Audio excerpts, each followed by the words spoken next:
स्वागत है आपका हमारे YouTube channel Hindi Gurukul academy में। तो कैसे हैं? मुझे उम्मीद है कि आप अच्छे होंगे। यदि आप JRC, GTC, UPHSC, TGT, PGT, BPSC इन परीक्षाओं की तैयारी कर रहे हैं तो ये वीडियो आपके लिए बहुत महत्वपूर्ण है।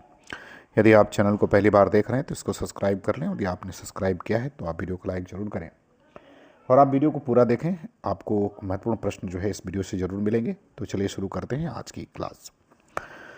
पहला सवाल देखते हैं। पहला सवाल कह रहा है कि त्रासदी गंभीर स्वतःपूर्ण रचना है जिसका एक निश्चित आयाम होता है। यह दुखपूर्ण कार्य व्यापार है जिसका मूल लक्ष्य दूषित विचारों का समन है। यह कथन किसका आपको बताना है? ए एटकिंसन, बी अरस्तु, सी क्रोचे और डी इलियट। तो ये किसके द्वारा कहा गया है ये आपको बताना है। तो ये अरस्तु का कथन है। विकल्प बी इसका उत्तर क्या होगा? वो उत्तर इसका जो है वो आपका सही हो जाएगा। चलिए बात करते हैं दूसरे सवाल की। सवाल नंबर दूसरा कह रहा है कि काव्य मनुष्य की वासना का पोषण कर उसे विकारग्रस्त करता है। ये कथन किसका है आपको बताना है। ए अरस्तु, बी इलियट, सी क्रोचे और डी प्लेटो। तो ये कथन जो है वो प्लेटो का है। विकल्प डी उसका उत्तर क्या होगा? वो सही हो जाएगा। तीसरे सवाल पर आते हैं। कह रहे हैं कि युगवाणी में प्रतिवाद का सैद्धांतिक रूप है जो ग्राम्य में उसका प्रायोगिक रूप दिखाई देता है। यह कथन किसका है? A doctor Ramvilas Sharma, B doctor Namvar Singh, C doctor Nagendra और डी रामचंद्र शुक्ल। तो इसका सही उत्तर क्या है वो आपको बताना है। तो इसका सही उत्तर रामचंद्र शुक्ल हो जाएगा। विकल्प डी जो है वो सही होगा।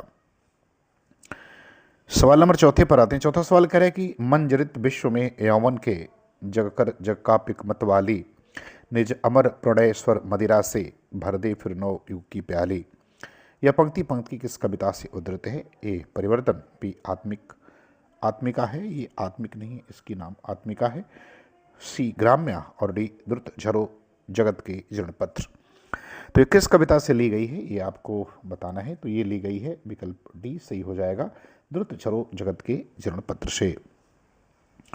पांचवें सवाल पर आते हैं। पांचवा सवाल कह रहे कि निम्नलिखित में बधुआ मजदूर बच्चों के विवश और त्रासदीपूर्ण जीवन का अंकन करने वाला नाटक है। एक कह रहा है कि एक और अजनबी, बी कितनी कैदे, सी जादू की कालीन और डी दुल्हन एक पहाड़ की। तो आपको इसमें जो सही उत्तर है उसका चयन करना है। तो जो सही उत्तर है वो विकल्प सी हो जाएगा, जादू की कालीन।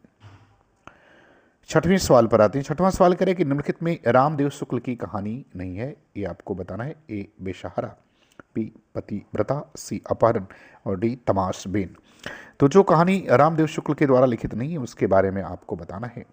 तो तमाशबीन कहानी इनके द्वारा लिखित नहीं है। आप कमेंट में ज़रूर बताएं कि यह कहानी किसके द्वारा लिखित है।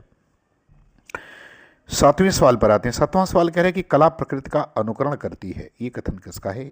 ए प्लेटो, बी अरस्तु, सी रामविलास शर्मा और डी मरे। तो सातवें सवाल का उत्तर बताना है। इसका सही उत्तर क्या होगा? तो इसका सही उत्तर बी हो जाएगा, ये अरस्तु का कथन है। आठवें सवाल पर आते हैं। आठवां सवाल कह रहा है कि वचन विन्यास क्रमोरीति यह परिभाषा किसकी है? ए वामन, बी राजशेखर, सी मम्मट और डी कुंतक। तो ये किसके द्वारा परिभाषा दी गई है ये आपको बताना है आठवें सवाल में। तो ये परिभाषा राजशेखर की है। विकल्प बी उत्तर इसका क्या होगा? वो सही हो जाएगा। 9 नंबर सवाल पर आते हैं। कह रहे कि बाधाओं के बावजूद नई औरत किसकी कृति है? ए विभा देवसरे, बी कुमुद शर्मा, सी उषा महाजन और डी अनामिका। तो आपको 9 नंबर प्रश्न का उत्तर बताना है कि बाधाओं के बावजूद नई औरत ये कृति किसकी है? तो ये उषा महाजन की कृति है। विकल्प सी उत्तर इसका सही होगा। 10 नंबर सवाल पर आते हैं। कह रहे हैं कि दिनरैन किस विधा की रचना है? ये आपको बताना है। ए डायरी, बी आत्मकथा, सी जीवनी और डी संस्मरण। तो दिनरैन की विधा क्या है ये आपको बतानी है। तो अगर हम दिनरैन के विधा की बात करें तो ये जो है एक डायरी विधा की रचना है। विकल्प ए उत्तर इसका क्या होगा? वो सही हो जाएगा। बात करते हैं सवाल नंबर 11 की। सवाल में कह रहे हैं कि इतिहास इस बात का गवाह है कि इस महिमामयी शक्ति की उपेक्षा करने वाले साम्राज्य नष्ट हो गए। कथन किस उपन्यास से उद्धृत है? ए गोदान, बी दिव्या, सी आपका बंटी और डी बाणभट्ट की आत्मकथा। तो इसका सही उत्तर क्या होगा ये आपको बताना है। तो इसका सही उत्तर बाणभट्ट की आत्मकथा हो जाएगा। हजारी प्रसाद द्विवेदी के द्वारा लिखा गया यह उपन्यास है। सवाल नंबर 12 पर आते हैं। कह रहे परीक्षा गुरु उपन्यास का प्रकाशन कब हुआ था? ये आपको बताना है। ए 1877, बी 1882, सी 1890 और डी 1893। तो परीक्षा गुरु का प्रकाशन वर्ष बताना है, तो इसका प्रकाशन वर्ष 1882 है। विकल्प बी उत्तर इसका सही हो जाएगा। 13 नंबर प्रश्न पर आते हैं। कह रहा है कि यद्यपि मैंने बहुत से लोग भारत विजय को भेजे हैं, पर तुम्हारे बिना सब निर्बल है। मुझको तुम्हारा बड़ा भरोसा है, अब तुमको वहाँ जाना होगा। यह कहकर भारत दुर्दशा नाटक में भारत दुर्दैव ने किसे हिंदुस्तान जाने के लिए कहा है?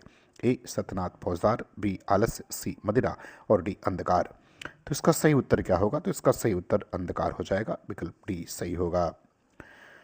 14 नंबर सवाल पर आते हैं। कह रहा है कि अन्य हिंदी नाटककारों की अपेक्षा भारतेंदु हरिश्चंद्र जी की विशेषता थी। ए ठेठ बनारसी बोली का उन्मुक्त प्रयोग, बी रचना, मंचन, निर्देशन, अभिनय, विज्ञापन और मूल्यांकन से जुड़ा होना, बी नाटकों की रचना समान मात्रा में गद्य पद्य में करना और डी हिंदी नाटकों को पारसिक मंच पर खेले जाने में सहयोग देना।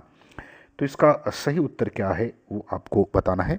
तो इसका सही उत्तर विकल्प बी जो है वो क्या होगा? वो करेक्ट हो जाएगा। 15 नंबर सवाल पर आते हैं। कह रहा है कि निम्नलिखित में से कौन सी रचना एकांकी है? ए कह रहा है कि सुहाग के नूपुर, बी परिंदे, सी गुल की बन्नो और डी नदी प्यासी थी। तो आपको बताना है कि कौन सी रचना जो है वो एकांकी इसमें है। तो एकांकी नदी प्यासी है। विकल्प डी जो है वो एकांकी है। जबकि परिंदे कहानी विधा है, गुल की बन्नो कहानी विधा है और सुहाग के नूपुर जो है उपन्यास विधा की रचना है। अमृतलाल नागर के द्वारा लिखित है। 16 नंबर सवाल पर आते हैं। कह रहे हैं कि सच है वीरता जब भागती है तब उसके पैरों की राजनीति छल छंद की धूल उड़ती है। यह कथन प्रसाद कृत किस नाटक का संवाद है? ए चंद्रगुप्त, बी स्कंदगुप्त, सी अजातशत्रु और डी दुर्स्वामिनी।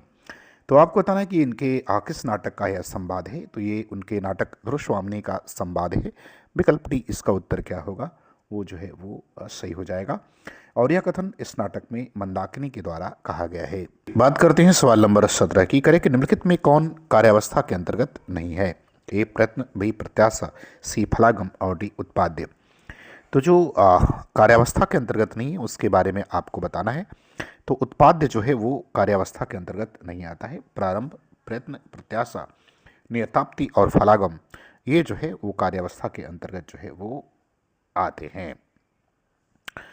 सवाल नंबर 18 पर आते हैं। करें कि डॉक्टर नामक कृति की विधा क्या है ये बताना है। ए नाटक, बी प्रहसन, सी कहानी और गीत नाट्य। तो नाटक जो है वो डॉक्टर जो है वो नाटक विधा की रचना है। विकल्प ए इसका उत्तर क्या होगा? सही होगा। और ये विष्णु प्रभाकर के द्वारा लिखा गया है। उनके द्वारा अन्य नाटकों की बात करें तो युग युग क्रांति और टूटते परिवेश हैं।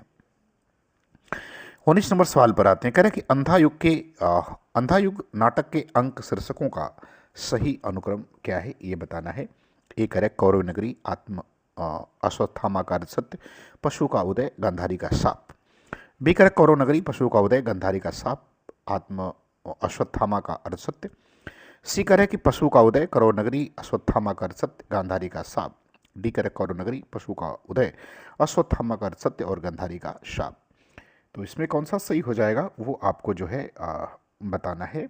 इसका सही जो क्रम है वो क्रम क्या है? तो देखिए अंधा युग का प्रकाशन 1955 में हुआ था। इसके अंक के अगर हम प्रकार के अगर क्रम की बात करें तो सबसे पहले कौरव नगरी, फिर उसके बाद पशु का उदय, अश्वत्थामा का अर्धसत्य और गांधारी का साप है। अर्थात विकल्प डी जो है इसका उत्तर क्या होगा? वो सही हो जाएगा। 20 नंबर सवाल पर आते हैं। 20 नंबर सवाल में क्या कह रहा है ये हम देखते हैं। कह रहा है कि रहिए लटपट कट दिन बरु घामही में सोए, छाहन बाकी बैठिए जो तरुपतरों होए। आपको इसका उत्तर ये बताना है कि ये पंक्ति जो है किस छंद में लिखी गई है। ए कह रहा है कि सवैया में, बी पद में, सी कुंडली में और डी कह रहा है कि छप्पे में। तो किस में लिखी गई है आपको बताना है कि रहिए लटपट काट दिन बरु धामही में सोए, छाहन बाकी बैठिए जतुर पतरु होए। तो ये काव्य पंक्ति जो है वो कुंडली छंद में लिखी गई है। तो विकल्प सी इसका उत्तर क्या होगा? वो सही हो जाएगा। 21 नंबर सवाल पर आते हैं। करें क्रोचे कैसे दार्शनिक हैं ये बताना है। आत्मवादी, बी अनात्मवादी, सी प्राणवादी और डी यथार्थवादी। तो क्रोचे किस तरह के दार्शनिक हैं ये बताना है। तो क्रोचे जो है वो आत्मवादी दार्शनिक हैं। विकल्प ए उत्तर इसका क्या होगा? वो सही होगा। 22 नंबर सवाल पर आते हैं। 22 नंबर सवाल में कह रहा है कि नाट्यवेद हेतु ऋग्वेद, यजुर्वेद, सामवेद और अथर्ववेद से क्रमशः लिए गए हैं। तो क्रमशः इनसे क्या लिए गए हैं ये आपको जो है वो बताना है। ए कर पाठ्य गान अभिनय रस, बी करे पाठ्य रस गान अभिनय, सी करे पाठ्य अभिनय गान रस और डी करे पाठ्य अभिनय रस और गान। तो इसको क्रम से आपको जो है वो बता देना है। तो देखिए नाट्यवेद हेतु ऋग्वेद, यजुर्वेद, सामवेद और अथर्ववेद से क्रमशः जो है पाठ्य अभिनय गान और रस लिए गए हैं। इस तरह से विकल्प सी उत्तर आपका क्या होगा वो सही हो जाएगा। 23 नंबर सवाल पर आते हैं। कह रहे हैं कि समग्र वक्रोक्ति का ही प्रपंच है, इससे अर्थ में रमणीयता आती है, कवि को इसके लिए प्रयास करना चाहिए क्योंकि इसके बिना कौन अलंकार संभव है। उपयुक्त मान्यता जो है वो किसकी है ये आपको बताना है। ए दंडी की, बी उद्भट की, सी रुद्रट की और डी भामा की। तो मान्यता किसकी है आपको ये बताना है। तो ये मान्यता भामा की है। विकल्प डी जो है उत्तर सही हो जाएगा। भामा अलंकारवादी जो है वो प्रतिष्ठापरक आचार्य हैं। सवाल नंबर 24 पर आते हैं। 24 नंबर सवाल में कह रहा है कि कवि की अनुभूति के साथ साथ पूरे काव्य परिवेश का साधारणीकरण किसने प्रतिपादित किया है ये बताना है आपको।